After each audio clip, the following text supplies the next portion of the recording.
Romeo 5 new testament میں Romeo 5 اس کی 20 آیات اور بیچ میں شریعت موجود ہوئی۔ یہ شریعت کیا ہے؟ شریعت ہے موسیٰ کے 10 حکم جو اسرائیلیوں کو پتھر کی تختیوں پر 10 حکم لکھ کر دیے گئے تھے نا، اس کو بولتے ہیں موسیٰ کی شریعت۔ اور یہ شریعت تو موسیٰ کی معرفت دی گئی، تو یہ بیچ میں موجود ہے۔ کس کے بیچ میں آئی؟ ایمان کے بیچ میں۔ شریعت سے پہلے بھی ایمان ہی تھا اور شریعت کے بعد بھی ایمان ہی ہے، تو ایمان کے بیچ میں آئی۔ شریعت کیا ہے کہ جو اپنے بدن کی دھارمکتا پر، اپنے بدن کے کاموں پر، صحیح غلط کاموں پر، کہ اگر غلط ہوا تو گناہ ہے، صحیح ہوا تو میں دھرمی ہوں، کہ سنسار میں میں نے کوئی ایسا پاپ نہیں کیا، تو 10 حکموں کے مطابق میں 10 حکموں میں پورا ہوں۔ اس کو بولتے ہیں بدن کی دھارمکتا، اس کو بولتے ہیں غرور۔ بدن پر گھمنڈ کرنا، جس کا پرمیشور خداوند خدا سامنا کرتا ہے۔ لکھا ہے غرور کا خداوند خدا سامنا کرتا ہے۔ تو 10 حکموں کو ماننا یعنی خدا کے اگینسٹ غرور میں رہنا، غرور میں، اگینسٹ ٹو گاڈ، تاکہ قصور زیادہ ہو جائے۔ اس سے کیا ہوتا ہے؟ 10 حکموں سے کیا ہوتا ہے؟ قصور زیادہ ہوتا ہے، قصور زیادہ ہو جائے۔ مگر جہاں گناہ زیادہ ہوا، آدم کے وسیلے گناہ دنیا میں آ رہا، گناہ کے وسیلے موت ہے، اور یوں موت سب آدمیوں میں پھیل گئی، وہاں فضل اس سے بھی نہایت زیادہ ہوا۔ یہ جو کلام ہے، جہاں گناہ زیادہ ہوا وہاں فضل اس سے بھی نہایت زیادہ ہوا، اس کلام کو انسانی عقل روح القدس سے خالی انسان نے کیسے سمجھا کہ اگر گناہ زیادہ کریں گے تو فضل اس سے بھی نہایت زیادہ ہوگا۔ انسانی عقل کی بات کر رہا ہوں، جو روح القدس کے بغیر اس کو سمجھتا ہے، فضل اور سچائی کی روح کے بغیر۔ خاص کر یہودیوں نے، اسرائیلی وشواسیوں نے، جن کو موسیٰ نے شریعت یعنی 10 حکم ماننے کے لیے وہ 2 تختیوں پر لکھ کر دیے تھے، اسرائیل کے 12 گوتروں کو، کیا کہ اگر 10 حکم ماننے پر ہم گناہ کریں گے بھی تو خداوند ہم پر اس گناہ کے بدلے، حکم توڑنے کے بدلے اور نہایت زیادہ فضل کرے گا۔ پس ہم کیا کہیں؟ کیا گناہ کرتے رہیں؟ مطلب کہ اگر ہم انوگرہ کے متاحت ہیں، ادھین ہیں، تو اس کا مطلب کیا گناہ کرے تاکہ فضل زیادہ ہو، تاکہ فضل زیادہ ہو؟ ہرگز نہیں، ہرگز نہیں۔ ہم جو گناہ کے اعتبار سے مر گئے، کیوں کر اس میں آئندہ کو زندگی گزاریں؟ کیا تم نہیں جانتے کہ ہم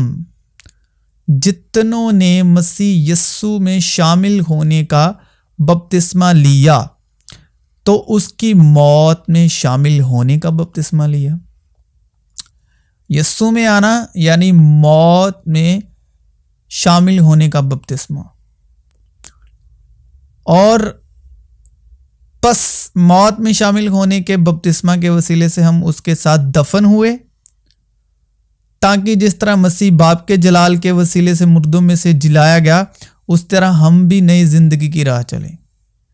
کہ جب ہم اس کی موت کی مشابہت سے اس کے ساتھ پیوستہ ہو گئے تو بے شک اس کے جی اٹھنے کے مشابہت سے بھی اس کے ساتھ پیوستہ ہوں گے۔ چنانچہ ہم جانتے ہیں کہ ہماری پرانی انسانیت اس کے ساتھ اس لیے صلیب دی گئی کہ گناہ کا بدن بیکار ہو جائے، تاکہ ہم آگے کو گناہ کی غلامی میں نہ رہیں، کیونکہ جو مویا وہ گناہ سے بری ہوا، کیونکہ یہ جانتے ہیں کہ مسیح جب مردوں میں سے جی اٹھا ہے تو پھر نہیں مرنے کا، موت کا پھر اس پر اختیار نہیں ہونے کا، موت یعنی گناہ کا، کیونکہ مسیح جو مویا گناہ کے اعتبار سے ایک بار مویا، کیونکہ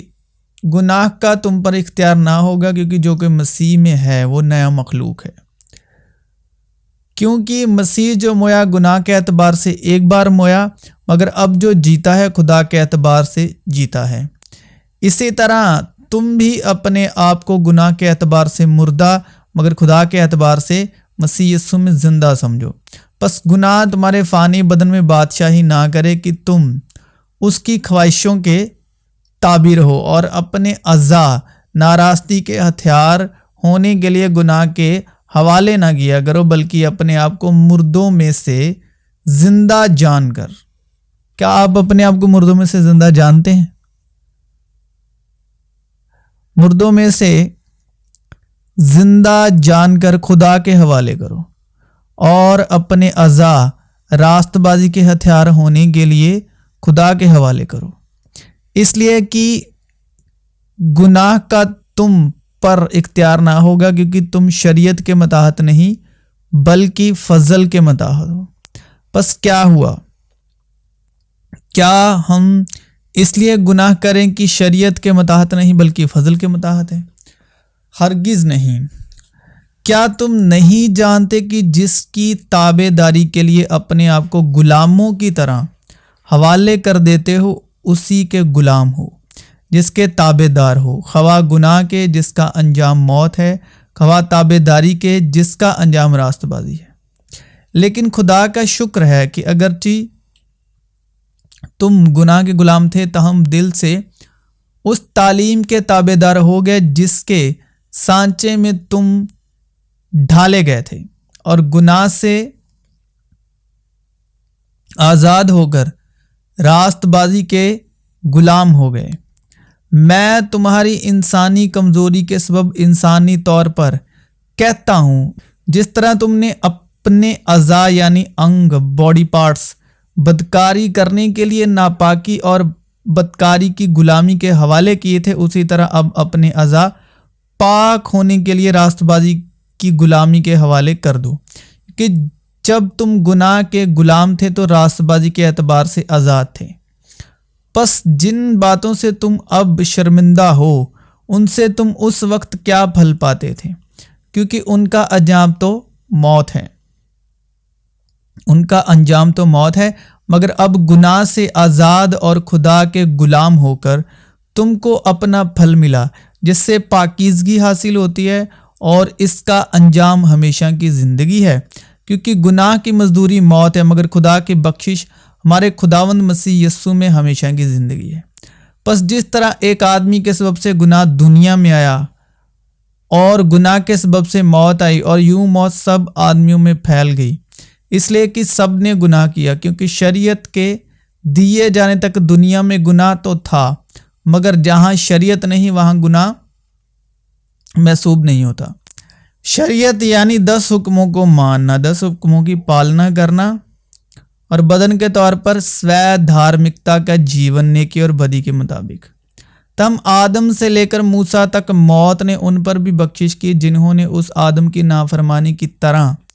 جو آنے والے کا مثل تھا گناہ نہ کیا تھا۔ اور جیسا ایک شخص کے گناہ کرنے کا انجام ہوا، کیونکہ ایک ہی کے سبب سے وہ فیصلہ ہوا جس کا نتیجہ سزا کا حکم تھا، کہ جب ایک شخص کے قصور سے بہت سے آدمی مر گئے، کیونکہ جب ایک شخص کے قصور کے سبب موت نے اس ایک کے ذریعے سے بادشاہی، غرض جیسا کہ ایک قصور کے سبب وہ فیصلہ ہوا جس کا نتیجہ سب آدمیوں کی سزا کا حکم تھا، کہ جس طرح ایک ہی شخص کی نافرمانی سے بہت سے لوگ گناہ گار ٹھہرے، اسی طرح ایک کی فرمان برداری سے بہت سے لوگ راست باز ٹھہریں گے۔ اور بیچ میں شریعت موجود ہی تاکہ قصور زیادہ ہو جائے، مگر جہاں گناہ زیادہ ہوا وہاں فضل اس سے بھی نہایت زیادہ ہوا، تاکہ جس طرح گناہ نے موت کے سبب سے بادشاہی کی، اسی طرح فضل بھی ہمارے خداوند یسوع مسیح کے وسیلے سے ہمیشہ کی زندگی کے لیے راست بازی کے ذریعے سے بادشاہی کرے۔ اے بھائیوں، کیا تم نہیں جانتے میں ان سے کہتا ہوں جو شریعت سے واقف ہیں، جو 10 حکموں کے واقف ہیں، کہ جب آدمی جیتا ہے اسی وقت شریعت اس پر اختیار رکھتی ہے۔ چنانچہ جس عورت کا شوہر موجود ہے وہ شریعت کے موافق اپنے شوہر کی زندگی تک اس کے بند میں ہے، لیکن اگر شوہر مر گیا تو وہ شوہر کی شریعت سے چھوٹ گئی، یہ موسیٰ کی شریعت میں لکھا ہوا ہے۔ پس اگر شوہر کے جیتے جی دوسرے مرد کی ہو جائے تو زانیہ کہلائے گی، لیکن اگر شوہر مر جائے تو وہ شریعت سے آزاد ہے، یہاں تک کہ اگر دوسرے مرد کی ہو بھی جائے تو زانیہ نہ ٹھہرے گی۔ پس اے میرے بھائیو، تم بھی مسیح کے بدن کے وسیلے سے شریعت کے اعتبار سے اس لیے مردہ بن گئے کہ اس دوسرے کے ہو جاؤ جو مردوں میں سے جلایا گیا، تاکہ یعنی دوسرا آدم، روحانی آدم، جلالی آدم، تاکہ ہم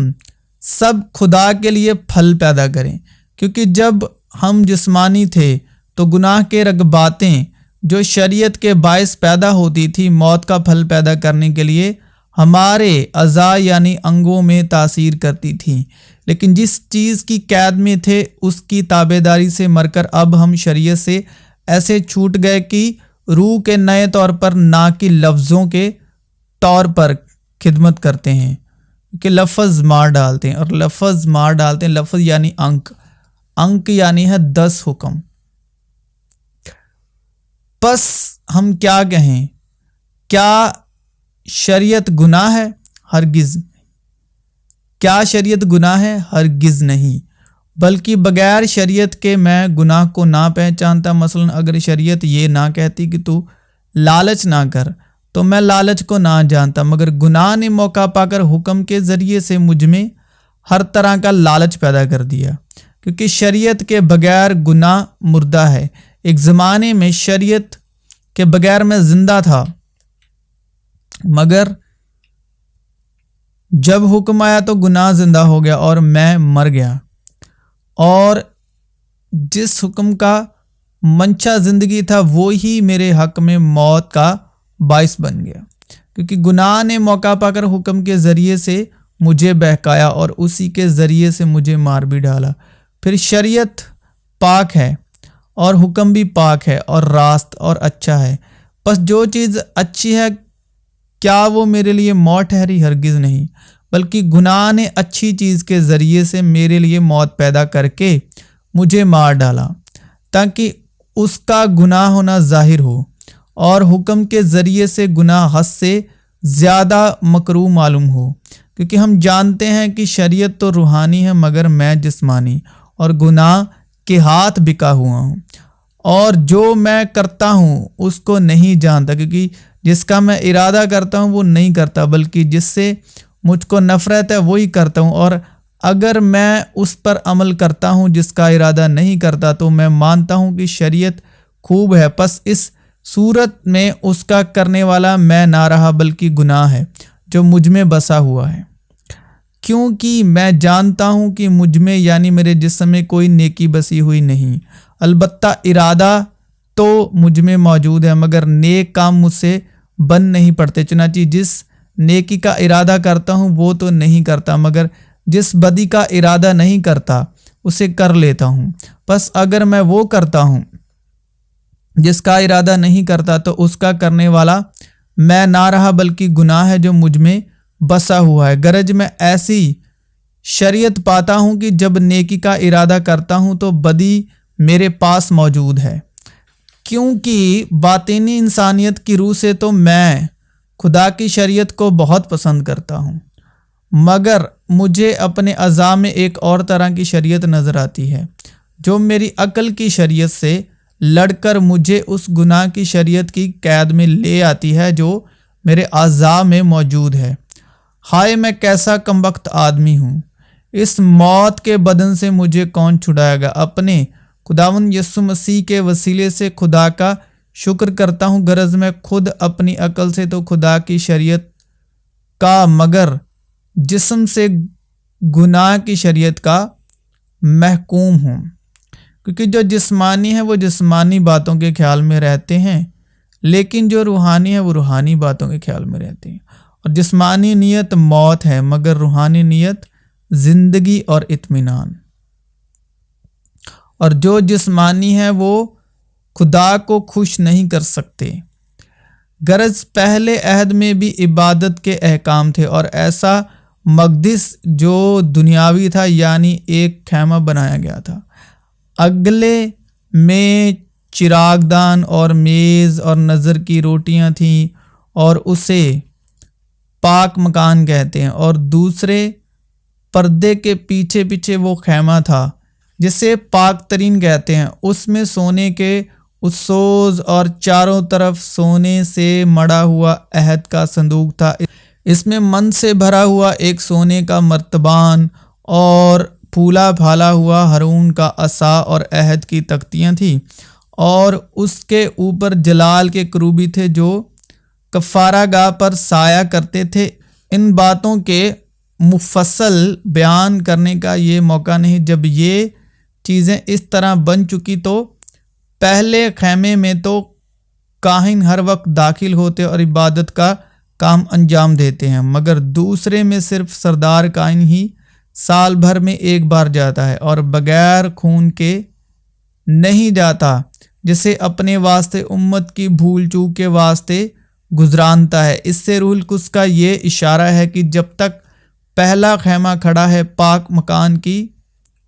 راہ ظاہر نہیں ہوئی۔ وہ خیمہ موجودہ زمانے کے لیے ایک مثال ہے، اور اس کے باموجب ایسی نظریں اور قربانیاں گزرانی جاتی تھی جو عبادت کرنے والے کو دل کے اعتبار سے کامل نہیں کر سکتی، کیونکہ ایمان کے بانی اور کامل کرنے والے مسیح یسوع کو طاقت رہے۔ ایمان سننے سے پیدا ہوتا ہے، سننا مسیح کے کلام سے، اور شریعت نے آج تک کسی چیز کو کامل نہیں کیا، اس لیے کہ وہ صرف کھانے پینے اور طرح طرح کے غسلوں کی بنا پر جسمانی احکام ہے جو اصلاح کے وقت تک مقرر کیے گئے۔ لیکن جب مسیح آئندہ کی اچھی چیزوں کا سردار کاہن ہو کر آیا تو اس بزرگ تر اور کامل تر خیمے کی راہ سے جو ہاتھوں کا بنا ہوا، یعنی اس دنیا کا نہیں، اور بکروں اور بچڑوں کا خون لے کر نہیں بلکہ اپنا ہی خون لے کر پاک مکان میں ایک ہی بار داخل ہو گیا اور ابدی خلاصی کرائی۔ کیونکہ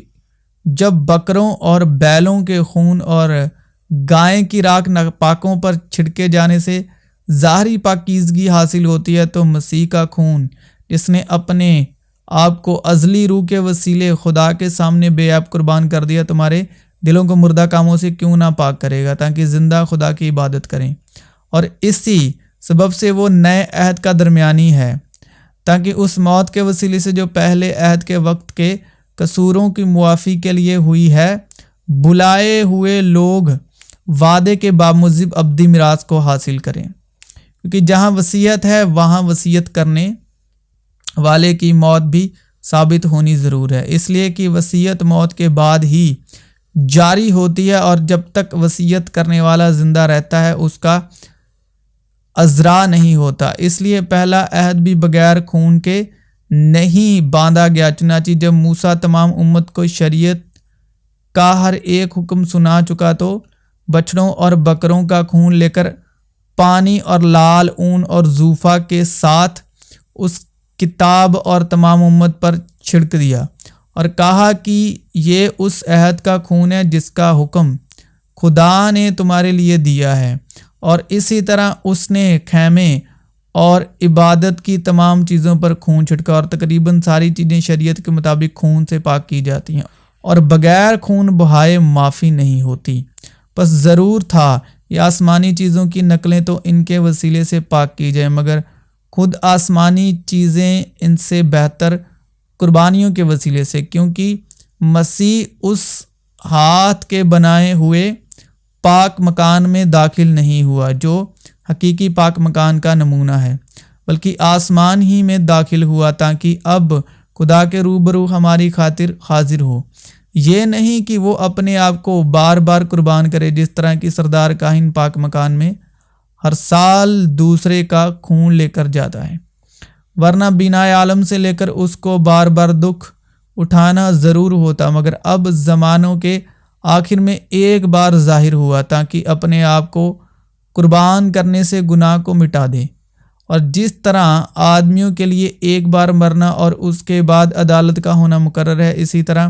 مسیح بھی ایک بار بہت لوگوں کے گناہ اٹھانے کے لیے قربان ہو کر دوسری بار بغیر گناہ کے نجات کے لیے ان کو دکھائی دے گا جو اس کی راہ دیکھتے ہیں۔ جو جسم سے پیدا ہوا جسم ہے اور جو روح سے پیدا ہوا روح ہے۔ چنانچہ لکھا بھی ہے کہ پہلا آدمی یعنی آدم زندہ نفس بنا، پچھلا آدم زندگی بخشنے والی روح بنا، لیکن روحانی پہلے نہ تھا بلکہ نفسانی تھا، اس کے بعد روحانی ہوا۔ پہلا آدمی زمین سے یعنی خاکی تھا، دوسرا آدمی آسمانی ہے۔ جیسا وہ خاکی تھا ویسے ہی اور خاکی بھی ہیں، اور جیسا وہ آسمانی ہے ویسے ہی اور آسمانی بھی ہیں۔ اور جس طرح ہم اس خاکی کی صورت پر ہوئے اسی طرح اس آسمانی کی صورت پر بھی ہوں گے۔ دیکھو میں تم سے بھید کی بات کہتا ہوں، ہم سب تو نہیں سوئیں گے مگر سب بدل جائیں گے،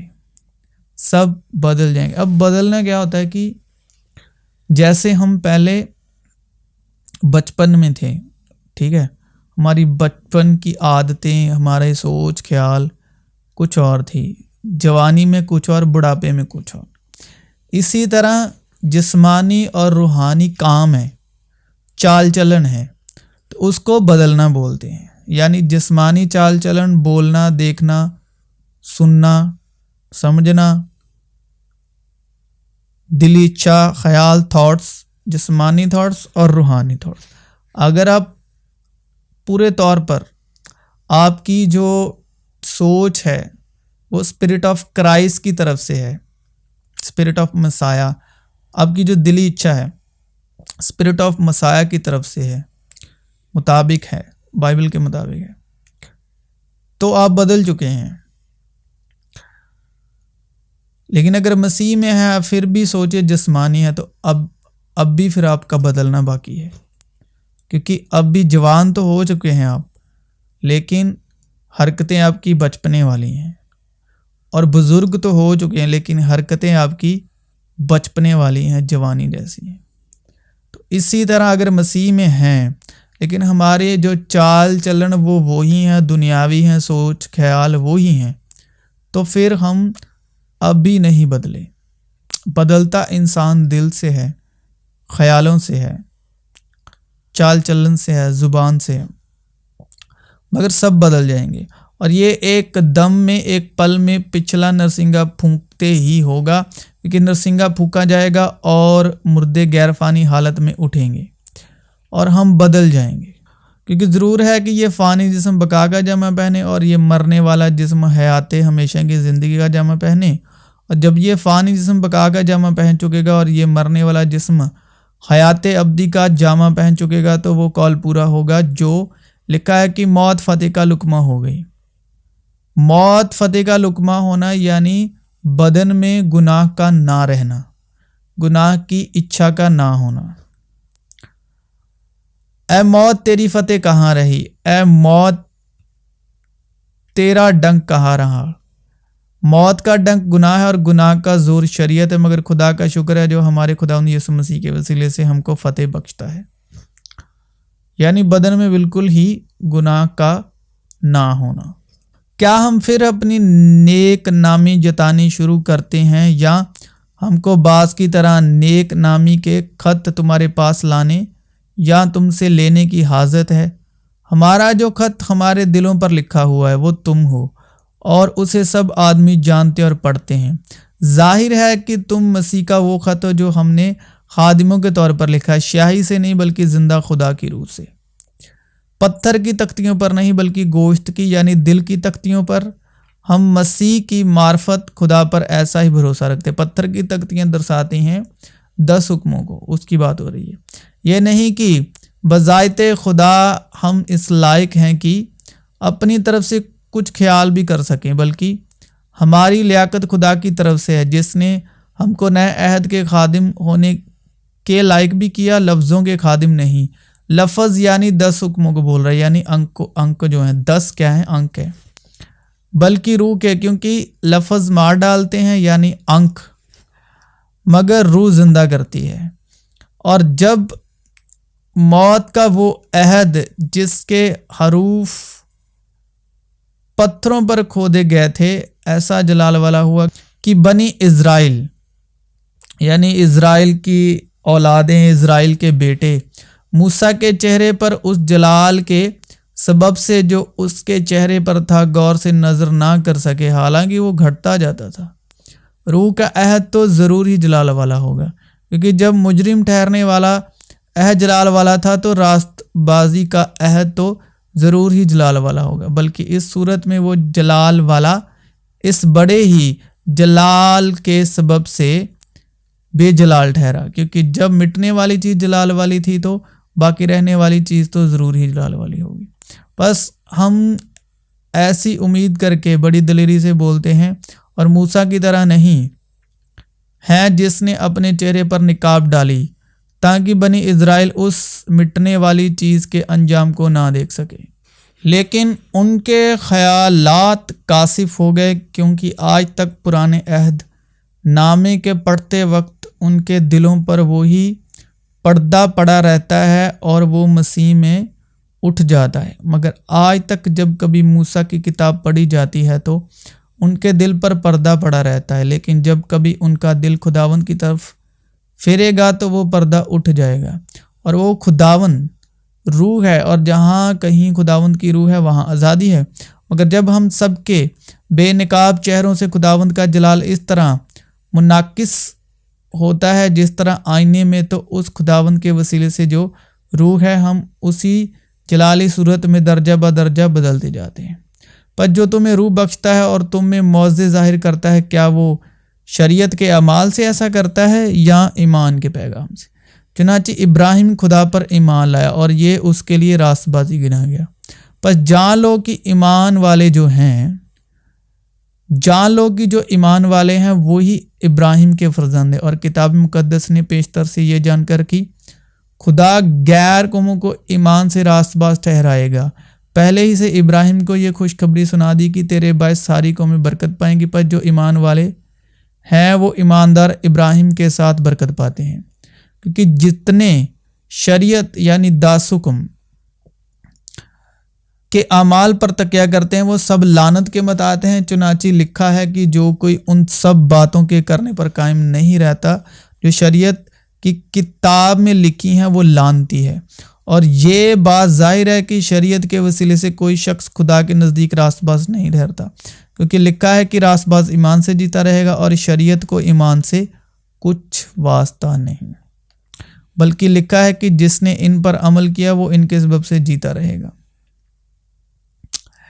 مسیح جو ہمارے لیے لعنتی بنا، اس نے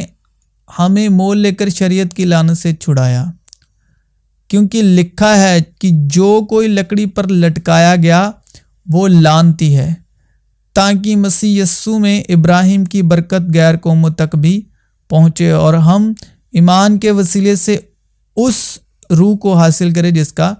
وعدہ ہوا ہے۔ اے بھائیوں، میں انسان کے طور پر کہتا ہوں کہ اگرچہ آدمی ہی کا عہد ہو، جب اس کی تصدیق ہو گئی تو کوئی اس کو باطل نہیں کرتا اور نہ اس پر کچھ بڑھاتا ہے۔ پس ابراہیم اور اس کی نسل سے وعدے کیے گئے، وہ یہ نہیں کہتا کہ نسلوں سے،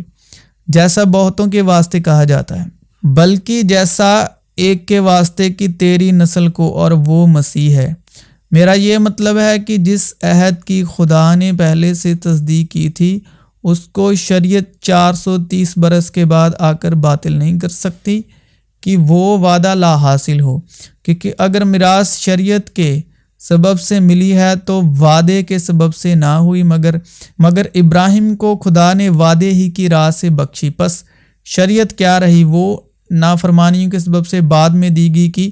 اس نسل کے آنے تک رہے جس سے وعدہ کیا گیا تھا، اور وہ فرشتوں کے وسیلے سے ایک درمیانی کی معرفت مقرر کی گئی۔ اب درمیانی ایک کا نہیں ہوتا مگر خدا ایک ہی ہے۔ پس کیا شریعت خدا کے وعدوں کے خلاف ہے؟ ہرگز نہیں، کیونکہ اگر کوئی ایسی شریعت دی جاتی جو زندگی